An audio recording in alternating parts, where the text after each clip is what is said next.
आज से कई साल पूर्व की बात है। एक गांव में हरिलाल नामक एक गरीब किसान अपनी पत्नी व बच्चे के साथ रहता था।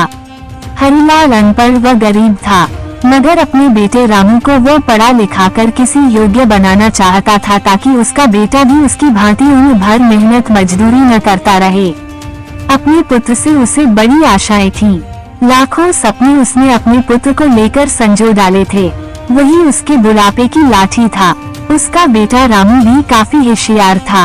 वह गांव के पंडित रामलोचन के पास जाकर शिक्षा ग्रहण कर रहा था। उसने भी अपने मन में यही सोचा हुआ था कि वह भी पढ़ लिख कर बड़ा आदमी बनेगा और अपने माँ बाप के कदमों में दुनिया भर की सारी खुशियाँ और सारे सुख लाकर डाल देगा। इंसान यदि किसी लक्ष्य को निर्धारित कर ले और सच्चे मन से उसे पाने का प्रयास करे तो वह उसमें सफलता प्राप्त कर ही लेता है। ऐसा ही रामू के साथ भी हुआ। वो अपनी कक्षा में अच्छे नंबरों से पास हुआ। सारे गांव में उसकी खूब वाहवाही हुई। अपने बेटे की इस सफलता पर हरिलाल का मस्तक भी गर्व से ऊंचा हो उठा। एक रात हरिलाल ने अपनी पत्नी से कहा, उनकी माँ, मेरे मन में रामू को लेकर काफी दिनों से एक विचार उठा रहा है।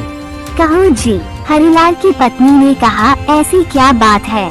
क्या रामू की शादी ब्याह का विचार बनाया है?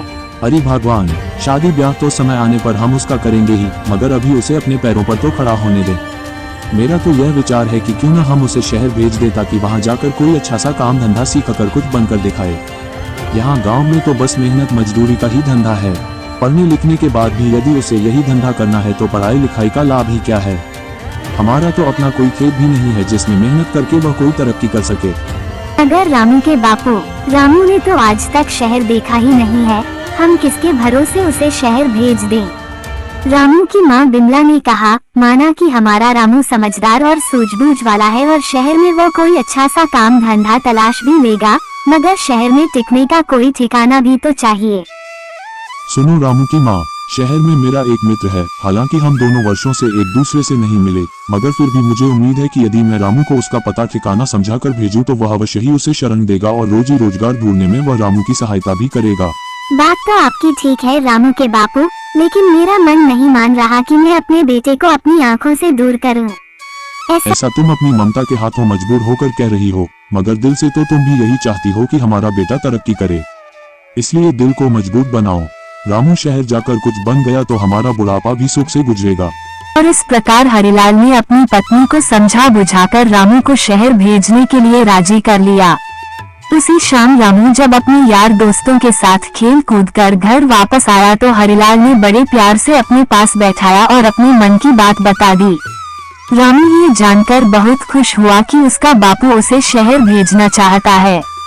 वास्तव में रामू भी यही चाहता था कि वो किसी प्रकार शहर चला जाए और वहाँ कोई ऐसा काम धंधा करे जिससे उसका परिवार सदा सदा के लिए गरीबी से छुटकारा पाकर सुख भोगे।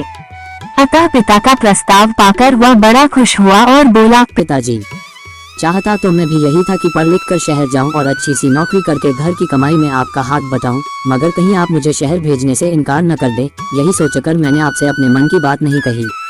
मगर अब जब आप स्वयं ही मुझे शहर भेजने के इच्छुक हैं तो इससे अधिक खुशी की बात मेरे लिए भला और क्या हो सकती है। मैं अवश्य ही शहर जाऊंगा। प्रकार दूसरे ही दिन हरिलाल ने उसे दीन दुनिया की ऊंच नीच समझाए और अपने मित्र का पता देकर शहर के लिए विदा कर दिया। रामू काफी सूझबूझ वाला समझदार लड़का था।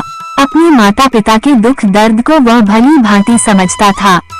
वो ये भी जानता था कि गांव में रहकर तो उसका भविष्य अंधकार में ही डूबा रहेगा, जबकि उसकी इच्छा बड़ा आदमी बनकर अपने माता पिता को भरपूर सुख देना था। अतः खुशी खुशी वह शहर के लिए रवाना हो गया। शहर आकर रामू की आंखें चुन दिया गईं। खूब भीड़ भड़का, सजी संबरी दुकानें, तागी इक्कों का आवागमन। खैर आश्चर्य से वह सब देखता रामू अपने पिता के कथित दोस्त से मिलने चल दिया। लेकिन जब वह पता के बताए स्थान पर पहुंचा तो पता चला कि उसके पिता का दोस्त रामलाल तो न जाने कब का मर खप गया और अब तो उसके परिवार का भी कोई अता पता नहीं था। ये जानकर रामू बहुत निराश हुआ और सोचने लगा कि अब क्या होगा। आशा निराशा तो जीवन में चलती ही रहती है, लेकिन रामू उन युवकों में से नहीं था जो हताश होकर बैठ जाते हैं। उसमें हिम्मत और आत्मविश्वास कूट कूट कर भरा था।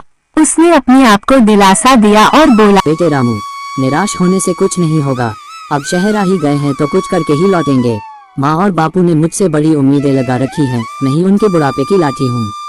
अब शहर आ ही गया हूँ तो कुछ बनकर ही लौटूंगा। तुझे याद नहीं, गांव में मास्टर जी कहा करते थे, हिम्मत ए मर्दा मदद ए खुदा। यानी जो लोग हिम्मत करते हैं उनकी मदद खुद भगवान करते हैं। अपने आप को इसी प्रकार हौसला बंधाता हुआ रामू पूछता पूछता एक सराय में आकर ठहर गया। उसने स्नान आदि से निवृत्त होकर थोड़ा आराम किया, फिर किसी नौकरी की तलाश में निकल पड़ा। वो जहाँ भी नौकरी मांगने जाता, दुकानदार उसके बातचीत करने के ढंग और उसकी सूझबूझ से प्रभावित तो होता, किंतु कोई जान पहचान न होने के कारण उसे नौकरी नहीं मिल पाती थी। इसी प्रकार कई दिन गुजर गए। रामू गांव से अपने साथ जो रुपया पैसा लेकर आया था वह भी लगभग समाप्त होने को था। अब तो सचमुच रामू को चिंताओं ने आ घेरा। वह सोचने लगा कि काश शहर में उसकी कोई जानकारी होती तो अवश्य ही उसे कोई नौकरी मिल जाती। एक दिन की बात है, रामू थक हार कर एक पेड़ के नीचे बैठा मौजूदा स्थिति के विषय में सोच रहा था। उससे कुछ ही दूरी पर राज कर्मचारी पेड़ की ठंडी छांव में बैठे गपशप कर रहे थे। अन्य सा रामू उनकी बातें सुनने लगा। एक दूसरे से कह रहा था, कुछ भी कह भाई रामवीर, तू है बड़ा नसीब वाला। हम दोनों साथ साथ ही राज दरबार की सेवा में आए थे, मगर तू तरक्की करके महाराज का खजांची बन गया और मैं रहा सिपाही का सिपाही। इसे कहते हैं तकदीर। तकदीर भी उन्हीं का साथ देती है गंगालाल, जो सूझबूझ और हिम्मत से काम लेते हैं। मैंने अपनी सूझबूझ से कुछ ऐसे काम किए कि महाराज का विश्वास पात्र बन गया और उन्होंने मेरी ईमानदारी देखकर मुझे खजांची बना दिया। ना भाई, तू जरूर किसी साधु या फकीर से कोई मंत्र वंत्र पढ़वा कर लाया होगा जो इतनी जल्दी इतनी तरक्की कर ली, वरना मैं क्यों न किसी ऊंचे पद पर पहुंच गया। भैया, तू मुझे भी अपनी कामयाबी का राज बता। तेरे जैसे लोग इसी चक्कर में रहते हैं कि पकी पकाई मिल जाए और खा लें। अरे भाई मेरे, अगर इंसान में हिम्मत, हौसला, ईमानदारी, साहस और सूझबूझ हो तो वह पहाड़ को खोदकर नदी बहा दे। देख, तू वह मरा हुआ चूहा देख रहा है ना? रामवीर ने सड़क के किनारे पड़े एक मरे हुए चूहे की ओर इशारा किया। हाँ देख रहा हूँ। आने जाने वाले लोग भी उसे देख रहे हैं और घृणा से थूककर दूसरी ओर मुंह फेर कर निकल रहे हैं। रामवीर भाई, मैं तुझसे तेरी कामयाबी का रहस्य पूछ रहा था और तू मुझे मरा हुआ चूहा दिखा रहा है।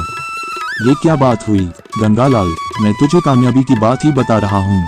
सुन, लोग उस मरे हुए चूहे पर थूक कर जा रहे हैं, मगर कोई सूझबूझ वाला इंसान इस मरे हुए चूहे से भी 4 पैसे कमा लेगा। भैया मेरे, अक्ल का इस्तेमाल करने से ही इंसान कामयाबी हासिल करता है। जंतर मंतर से कुछ नहीं होता। उद्धरण। मैं समझ गया भाई रामवीर। निराश सा होकर गंगालाल बोला, तू मुझे अपनी कामयाबी का राज बताना ही नहीं चाहता। खैर, कभी तो मेरे भी दिन बदलेंगे। अब चलते हैं। इस प्रकार वे दोनों राज कर्मचारी उठकर चले गए।